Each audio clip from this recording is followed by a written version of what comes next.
Bonjour à tous. En cette période de crise que nous traversons tous, j'ai décidé par initiative personnelle et parce que ça me trottait dans la tête depuis un certain temps, de vous offrir aussi régulièrement que possible, sans doute pas quotidiennement, une lecture d'histoire. Voilà. Euh, et nous allons donc commencer aujourd'hui avec une nouvelle de Tonino Benakista intitulée Bobinage, extraite du recueil Tout à l'ego, publié chez Gallimard en 1999. Donc bobinage. J'ai une femme, 2 enfants et un magnétoscope. Si je parle de cet appareil, c'est qu'il fait désormais partie de notre famille. Cela au prix d'un effort commun, celui du sacrifice. Il a fallu que je donne plus de cours particuliers. Sophie a revendu quelques fringues. Ma fille aînée s'est passée de son excursion à Londres. Et mon fils a fait une croix sur ses paires de Nike. Tout le monde en avait envie et nous en avons fait l'affaire tous ensemble. Ensemble, nous nous sommes mis d'accord sur le modèle, son esthétique et toutes les fonctions dont chacun aurait pu avoir besoin. Il fallait nous voir tous les 4 lancés dans des débats quasi épiques sur les mérites comparés de telle ou telle marque. Nous émettions du cœur, de la conviction, de la mauvaise foi aussi, et même si chacun avait envie de faire entendre sa voix, jamais nous n'avons laissé notre désir de persuasion mordre sur le bien commun. Si tant est que le mot famille ait jamais eu un sens, cette simple machine en a donné à la nôtre. Le jour J, nous sommes allés l'acheter chez un vague cousin de Sophie, qui tient la seule boutique hi-fi vidéo du village. Ce brave Bernard nous a fait une ristourne de 300 francs, dont je me serais volontiers passé. Je n'ai aucune affinité particulière avec lui, et l'idée de lui être redevable m'exaspère. Si ça n'avait tenu qu'à moi, je serais allé au centre commercial du bourg, mais dans un bled où tout le monde est au courant dès que vous achetez une boîte de préservatifs, le cousin en question m'aurait déclaré une guerre dont nos descendants auraient hérité plus tard. Ce soir-là, excité, solennel, prêt à veiller jusqu'au lendemain, nous avons organisé une nuit de cinéma avec esquimaux, pop-corn et une montagne de coussins qui jonchaient le salon. Polo avait loué Terminator 2, Nathalie s'était décidée pour Recherche Suzanne désespérément, Sophie et moi avions voulu revoir le lauréat pour le faire connaître aux petits. À la fin de la nuit, je me suis rendu compte à quel point j'étais fier de ceux qui m'entourent. Elle restera dans mon souvenir comme un rare moment de complicité et de proximité.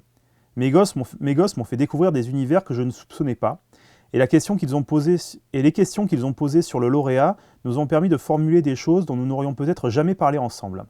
Tout ça pour dire que pendant près d'1 an, le magnétoscope a rythmé notre quotidien avec une régularité que nul n'aurait pu prévoir. Nul n'aurait pu prévoir non plus qu'une cassette se coincerait dans l'appareil en refusant obstinément d'en sortir.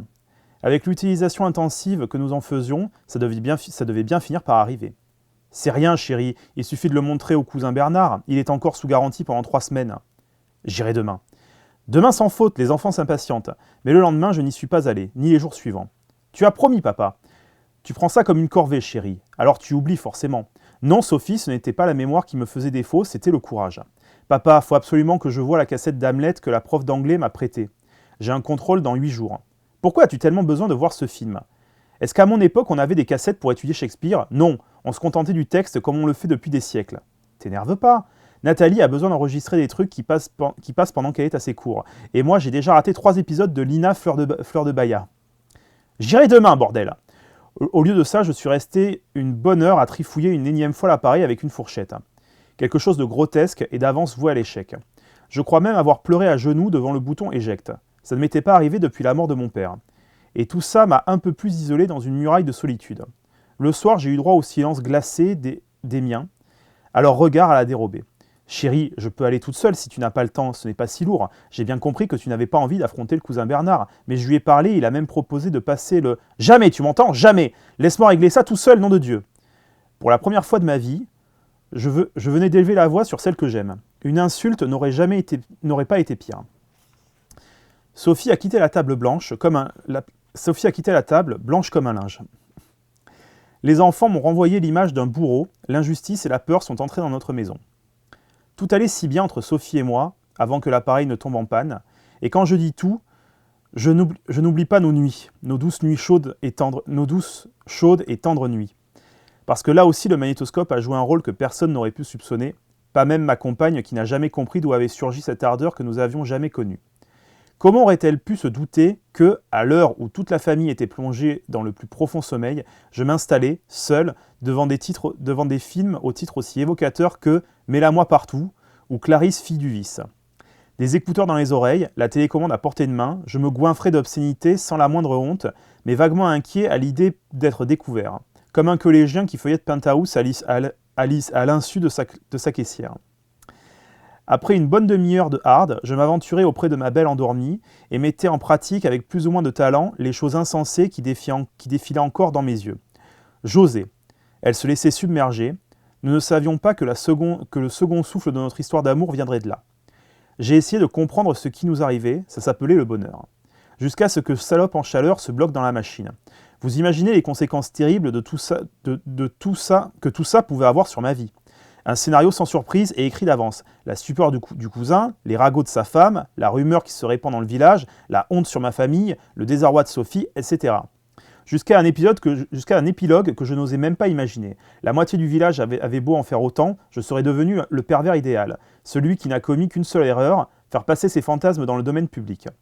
Pour éviter d'en arriver là, j'ai tout essayé. J'ai fait venir un copain bricoleur qui a lamentablement échoué. J'ai supplié un réparateur du bourg qui m'a demandé un délai impossible.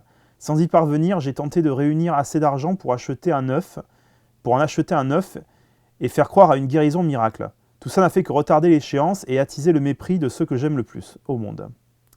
Jusqu'au jour où j'ai compris que pour me sortir de ce bordel, il fallait que je laisse exprimer le malfaisant qui est en moi.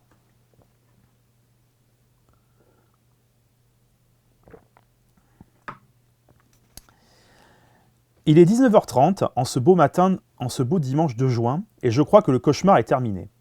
La journée a défilé comme un film d'espionnage, et j'avoue avoir vécu les heures les plus intenses de mon existence. On croit se connaître, on pense que nos limites sont dessinées depuis longtemps, et un matin on s'aperçoit qu'on a l'étoffe d'une canaille, que la filouterie est notre véritable vocation. Après ça, plus rien ne sera jamais pareil. À 12h30, j'embarque toute la famille dans la voiture. 50 minutes plus tard, nous installons le pique-nique au beau milieu de la forêt. À 15h25, je prends ma canne à pêche et m'engage sur le sentier qui mène à la rivière, pendant que les trois autres décident de grimper une colline. À 15h35, je reprends ma voiture et ne mets que 40 minutes pour retourner au village. J'escalade le mur du cimetière, traverse la grange abandonnée, pénètre chez moi par le jardin et casse une vitre de la véranda aux alentours de 16h20. Pendant 12 minutes, je m'offre un rare plaisir de cambrioler ma propre maison et profite de cette occasion inouïe pour faire disparaître tous les objets insupportables que Sophie a pris soin d'y entasser. Sans oublier ce pourquoi je suis venu, le point central de toutes mes angoisses, cette connerie de magnétoscope. Je me suis surpris à faire quelques gestes spontanés, uniques, que plus jamais, hélas, je n'aurai l'occasion de refaire. Mettre des gants pour enlever un abominable vase que j'ai toujours connu là. Sauter à pieds joints sur une table basse où Sophie m'interdit d'étendre les jambes. Ou fouiller dans les tiroirs dont les enfants m'interdisent l'accès. À 16h40, je fais le trajet en sens inverse et jette tout ce que j'ai volé dans une espèce de décharge. À 17h05, Sophie et les enfants viennent me rejoindre au bord de la rivière. Non, papa n'a pas pris de poisson. Oui, papa est le plus nul des pêcheurs. Si vous saviez, vous, ma famille, que papa est un malfrat, un dur, non, vous ne saurez jamais. De retour chez nous, je découvris que mes talents de cambrioleur ne sont rien comparés à mes talents d'acteur. Je me mets à jouer avec une rare conviction les grandes scènes du père de famille outré. J'y vais de mon petit couplet sur l'injustice et la bêtise ordinaire, et réconforte Sophie, taraudée par une seule question. Pourquoi ont-ils pris le cache-pot en verre de Murano ? Ce sont des professionnels, chérie, ils connaissent la valeur de ce qui est beau. Alors qu'est-ce qu'ils vont faire de la marine que ma mère nous a peinte à Noël ? Et pourquoi ils ont laissé la télé ? Demande Charlotte. Les gendarmes font un constat et nous ne donnent que peu d'espoir. C'est pas de chance, vous avez eu affaire à des pros. Ils sont sûrement loin à l'heure qu'il est. L'assurance va jouer pour le magnétoscope, mais pour le reste, c'était surtout la valeur sentimentale, fait Sophie résignée. Lentement, nous nous mettons à nettoyer la maison, balai, pelle, aspirateur, et petit à petit, sans que personne n'y prenne garde, le miracle s'accomplit. Charlotte relativise notre malheur, Polo ricane et fait du mauvais esprit. Sophie s'amuse déjà à l'idée de remplacer quelques babioles, et moi je sens quelque chose renaître dans notre foyer. Le bonheur va revenir nous visiter.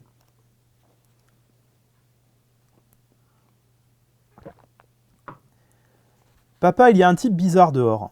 Non, ce n'est pas le bonheur qui vient nous visiter, on dirait même exactement le contraire. Un bonhomme un peu crado qui a garé sa camionnette devant chez nous. La famille Keliois Je m'appelle Irénée, je suis brocanteur. Il y a pas 2 heures, j'étais en train de fouiller vers la décharge du Petit Val, et voilà que je tombe sur un tas de trucs. Au milieu de tout ça, un magnétoscope presque neuf, avec en dessous l'adresse du revendeur qui m'a donné la vôtre. C'est une chance, non? Si une seule fois dans ma vie j'avais eu besoin de jouer au bandit, c'est ce jour-là que la justice a voulu mettre sur ma route le dernier honnête homme. Je n'ai pas cherché à savoir s'il y avait une logique dans tout ça. Les philosophes, les statisticiens ont déjà tout dit sur le hasard et la nécessité. J'ai bien été forcé d'acquiescer quand Sophie a proposé à ce fils de pute de rester prendre l'apéritif. Il serait pas en panne, votre magnétoscope? Non, non, tout va bien. Mais si, il y a une cassette bloquée à l'intérieur. Je vous dis que non. Mais chérie, peut-être monsieur Irénée s'y connaît. Demain, je l'emporte chez le cousin Bernard, j'ai dit, faute de mieux. Faute de mieux. Sophie, Charlotte et Polo m'ont fait comprendre d'un seul regard que plus jamais je n'aurais le droit de prononcer cette phrase. Polo a donné un tournevis à cet enfoiré qui en 2 secondes a réussi là où tout le monde avait échoué. Cri de joie quand l'appareil s'est remis à tourner. Je n'ai pas eu le temps d'arrêter la bande. Oui, vous allez les voir, ces femmes lascives qui ont tourné la tête de papa. Oui, vous allez enfin comprendre tous ces atermoiements. Oui, papa aime voir des cochonneries la nuit. Parfois, il repasse certaines scènes au ralenti. Il a même fait un arrêt sur image sur les fesses d'une blonde qu'il trouvait extraordinairement bandante. Papa ne vaut pas mieux que les autres. La première image qui apparaît est parfaitement anodine. On voit une femme habillée en soubrette entrer dans une chambre, un plateau dans les mains.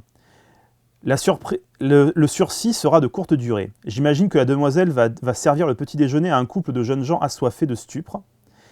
Elle entre dans la chambre et Sophie éjecte la cassette, à la grande surprise de tous. C'est cette cassette maudite qui est à l'origine de tous nos malheurs. Je propose qu'on la jette et qu'on oublie tout ça. Pendant la petite seconde où nos regards se croisent, j'ai l'intime conviction qu'elle sait tout de mes hontes, de mes bassesses et mes lâchetés. Elle a lu en moi comme si j'étais transparent, impuissant à lui cacher quoi que ce soit.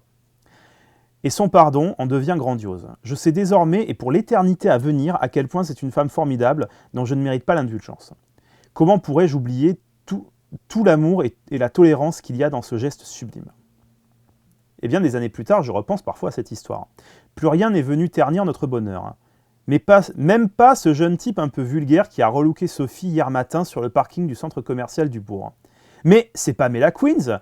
Vous êtes bien Pamela Queens, celle qui a joué dans Vierge et vicieuse et dans Salope en chaleur. Le bonheur tient à peu de choses, un peu d'indulgence et quelques cassettes pour le week-end.